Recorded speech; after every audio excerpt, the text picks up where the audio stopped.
no espetáculo dela no Luna Park, em Buenos Aires, lotado, superlotado. Havia muitos estudantes e uma parcela importante também de trabalhadores. A gente via pela roupa, pela aparência, que eram sindicalistas simples. E ela começou a cantar e falou alguma frase, eu não me lembro agora exatamente qual, mas alguma frase talvez meio ambígua, e foi vaiada. Ela foi vaiada. Foi quando subiu ao palco uma grande, imensa cantora argentina, popularíssima, progressista, chamada Mercedes Sosa. Aí a plateia se calou e as duas cantaram juntas Gracias a la Vida. E a partir daí, o concerto. Por que concerto? Porque a Joan Baez é tão refinada, tão sofisticada, que não faz show. Ela fazia concertos.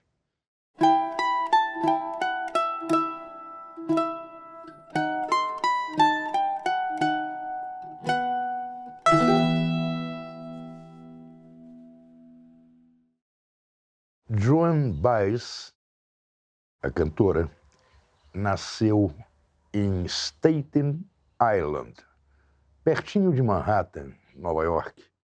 Com sua voz límpida de soprano, ela fez da canção a sua melhor arma de combate.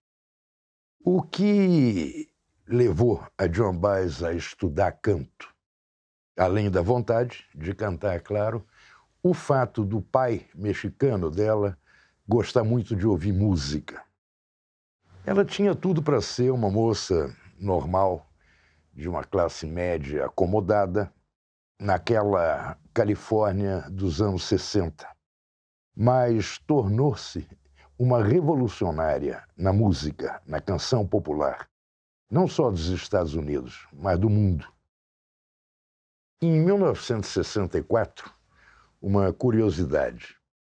A Joan Baez, já no auge do estrelato, gravou 2 autores brasileiros. Ela gravou uma cantata do nosso Heitor Villa-Lobos e gravou uma canção do Zé do Norte, O Cangaceiro, que vem a ser aquela canção da mulher rendeira. Olê, mulher rendeira, olê, mulher rendar. Tu me ensina a fazer renda, que eu te ensino a namorar. Um aspecto muito importante na longa trajetória da Joan Baez é a coerência.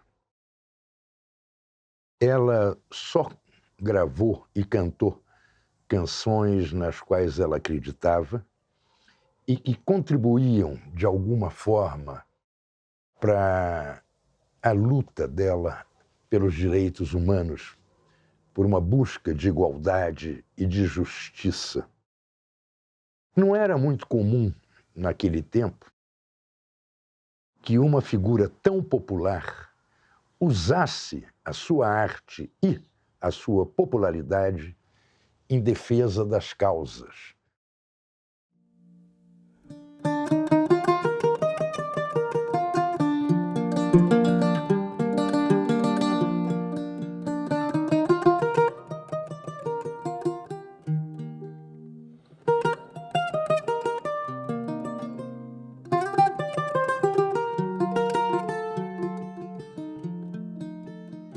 A Joan Baez foi uma militante incansável na defesa das suas crenças. Ela queria um mundo sem racismo, um mundo sem violência, um mundo de justiça com oportunidade para todos. Cantou só canções nas quais acreditou e que eram coerentes com a sua luta na defesa das coisas nas quais acreditava. Ela esteve, por exemplo, em muitas marchas ao lado do líder negro norte-americano, o pastor Martin Luther King. Pra vocês terem uma ideia de como é que eram os Estados Unidos daquele tempo, 1960, havia teatros para negros que não podiam ir nos teatros dos brancos. Pois a Joan Baez muitas vezes foi cantar, ela branca, em teatro exclusivo para negros. Ela foi das mais visíveis e contundentes críticas da guerra que os Estados Unidos fizeram contra o Vietnã. Eu não me lembro agora com certeza, mas acho que foi em 1965, ela já era uma estrela. Ela foi passar um Natal em Hanoi, a capital do Vietnã do Norte. E naquele Natal, a aviação dos Estados Unidos fez um bombardeio devastador em Hanoi. Ela estava lá, foi testemunha, e quando voltou para a Califórnia, fez denúncias imensas, convocou marchas, passeatas de protesto contra a guerra. Ela militou na Anistia Internacional e foi uma duríssima crítica das ditaduras latino-americanas, principalmente a partir do golpe militar do dia 11 de setembro de 1973, que liquidou o governo democrático e progressista do presidente Salvador Allende, que, aliás, morreu enquanto o Palácio Presidencial era bombardeado.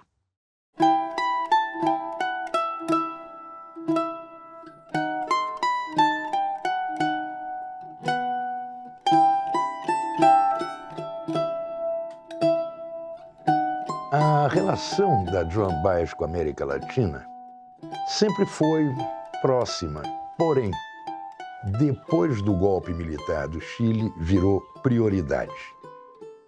Ela gravou um disco todo em castelhano chamado Gracias a la Vida, que é o título de uma canção da chilena Violeta Parra. Era uma maneira dela mandar uma mensagem de esperança para a América Latina. Violeta Parra compôs Gracias a la Vida. Ela agradece a vida por ter dado tanto, ter dado a ela o riso e ter dado o pranto. Ela compôs isso no auge de uma desilusão de amor e se matou logo depois. Joan Baez é uma das maiores cantoras da história da música dos Estados Unidos. É um ícone do século XX, uma incansável militante dos direitos humanos.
Eu conheci a Joan Baez em 1974. Eu morava em Buenos Aires e ela foi até lá no que seria uma turnê Argentina-Brasil com o lançamento do disco dela, Gracias a la Vida, o disco sobre o Chile. Quem me apresentou a Joan Baez foi aquele irmão mais velho que a vida me deu, o escritor uruguaio Eduardo Galeano, que já era um nome bastante fulgurante. Ele tinha publicado As Veias Abertas da América Latina, o livro que teve um sucesso fenomenal, e dirigia em Buenos Aires a revista Crises. E eu me lembro uma tarde que o Galiano me ligou dizendo que ia levar a Joan Baez à noite na casa onde eu morava com a Marta. Era uma cobertura pequenininha, muito simpática, na Calle Canning, na rua Canning, que hoje se chama Scalabrini Ortiz. Foi aquele susto. Uma estrela do tamanho da Joan Baez lá em casa. Eu era garoto, eu tinha 26 anos. E eu lembro que Marta e eu ficamos meio sem saber o que fazer, o que oferecer. O Galiano tinha dito que a gente ia tomar um aperitivo em casa e depois sair para jantar, o que já era um alívio. Não tinha de fazer um jantar para uma estrela do quilate da Joan Baez. E o que eu vejo? A grande estrela transformada numa moça de jean, um casaco, um blusão de couro e botas. Extremamente simpática, extremamente simples. Por que o Galiano levou ela lá em casa? Primeiro porque queria apresentar a gente a Joan Baez, mas também porque na revista Crises eu tinha publicado uma entrevista feita na clandestinidade da ditadura sangrenta do Augusto Pinochet em Santiago do Chile. Eu fui entrevistar o Jaime Gazmuri, que era, na época, o grande líder da resistência civil, a resistência não armada à ditadura. A Joan Baez tinha lido, esse texto foi publicado mundo afora, e ela tinha ficado impressionada com a figura do Gazmuri.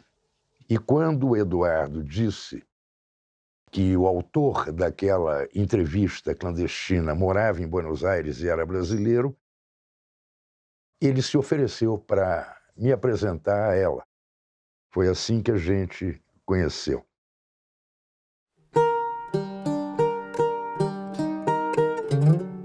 Eu lembro, é uma imagem que nunca saiu da minha cabeça, Joan Baez sentada numa poltrona, com as pernas cruzadas, esticadas sobre uma mesinha de centro lá de casa, como se a gente se conhecesse da vida inteira, escutando um disco do grande compositor uruguaio Alfredo Zitarrosa. Ela falava um castelhano meio capenga, mas entendia perfeitamente bem, pai mexicano. Eu lembro que ela gostou muito, ficou muito emocionada com uma canção que se chama Que Pena, e que a letra tem um verso que foi o que impactou a Joan Baez. Que pena que não te doa meu nome agora, que pena que não te doa a minha dor.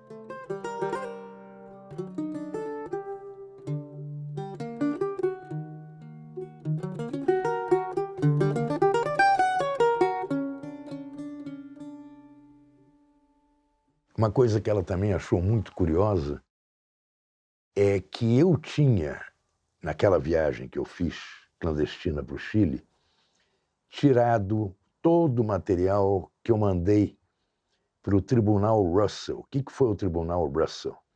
Foi um tribunal, evidentemente, simbólico, reunido em Roma para, simbolicamente, julgar os crimes do Pinochet. E eu fui encarregado de levar a documentação, tirar do Chile e mandar, enfim, para Roma. A Joan Baez queria saber como é que foi tirar aquela documentação, e ela morria de rir com a história. Eu botei no fundo da minha bolsa de mão, minha mala de mão, e comprei tudo que era livro em defesa do Pinochet, e pus por cima. Se tivessem me pego na alfândega com aquele material, estava fulminado. E quando abriram a mala, o que eles viram foram livros em louvor ao Pinochet e me dispensaram. A Joan Baez ficou uma semana em Buenos Aires, sendo que os 2 primeiros dias ela não falou com a imprensa, não ensaiou, nada. Ela queria se informar sobre a situação tanto na Argentina como no Uruguai e principalmente no Chile. Naquele setembro de 1974, eu acho que é importante frisar isso, a Argentina vivia um tumulto tenebroso. O presidente Juan Domingo Perón tinha morrido no dia 1º de julho e o país mergulhou num caos. Eu me lembro que o ar era tenso em Buenos Aires, na Argentina inteira, mas especialmente em Buenos Aires. E foi nesse clima que a Joan Baez chegou. Eu lembro que ela, numa entrevista, disse uma frase óbvia, que não importa se a tortura é feita pela esquerda ou pela direita. A tortura é a tortura e tem de ser combatida. Naquela Buenos Aires tão polarizada radicalmente, a frase pegou mal. A esquerda não torturava, era o que se dizia. Eu lembro que no espetáculo dela, no Luna Park, em Buenos Aires, lotado, superlotado, havia muitos estudantes e uma parcela importante também de trabalhadores. A gente via pela roupa, pela aparência, que eram sindicalistas simples. E ela começou a cantar e falou alguma frase, eu não me lembro agora exatamente qual, mas alguma frase talvez meio ambígua, e foi vaiada. Ela foi vaiada. Foi quando subiu ao palco uma grande, imensa cantora argentina, popularíssima, progressista, chamada Mercedes Sosa. Aí a plateia se calou e as duas cantaram juntas Gracias a la Vida. E a partir daí, o concerto.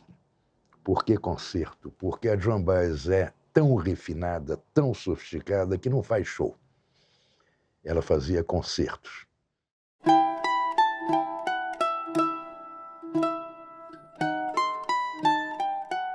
Eu tornei a encontrar a Joan Baez 2 vezes na vida. Uma em Barcelona, com a Marta, com Eduardo Galeano e a Helena, que foi a companheira dele até o fim. Eu lembro de um jantar num restaurante, mas tinha muita gente, a conversa ou seja, sem nenhuma graça. A outra vez, em 1981, na Califórnia. Na época eu morava no México e era correspondente da revista Veja para o México e para a América Central, que vivia uma guerra civil praticamente em todos os países, tirando a Costa Rica e o Panamá.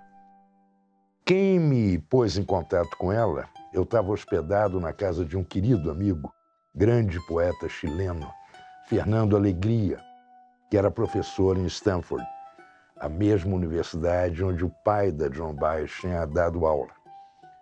O Fernando Alegria de literatura latino-americana, o pai da Joan Baez de física. Eu lembro que o Fernando Alegria ligou para a casa dela e ela lembrava de mim em Buenos Aires.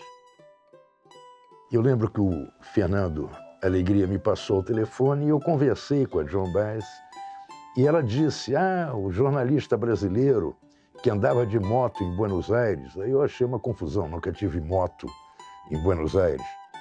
Mas ela lembrava. E eu lembro que ela cantou no telefone um pedacinho do Villa-Lobos que ela tinha gravado lá atrás, décadas atrás. Eu fui até a casa dela, era uma casa muito grande, muito bonita. Só que a casa estava em reformas, estava em obras. Então, a Joan Baez me levou para a sauna, que ficava afastada da casa e era hermeticamente fechada, como toda sauna. Foi uma conversa longa, a gente ficou 1h30, quase 2 horas conversando. Desta vez ela queria saber muito da Nicarágua e de El Salvador. E, ao mesmo tempo, eu fiz uma entrevista porque pouco depois ela tinha planejado uma nova turnê pela América do Sul, que incluiria o Brasil. E, bem, quando a gente se despediu, eu lembro que ela brincou: por favor, não sai contando para ninguém por aí que nós dois ficamos trancados na sauna durante 2 horas. Não pode ninguém saber disso. Afinal, eu tenho um companheiro e você tem uma companheira. Esse era o humor da grande estrela Joan Baez.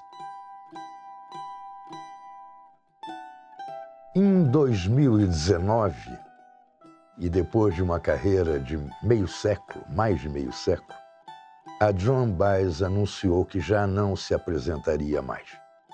Ela argumentou que a voz estava ficando cansada e que ela iria se dedicar exclusivamente à pintura. Iria continuar cantando, mas no chuveiro da casa dela.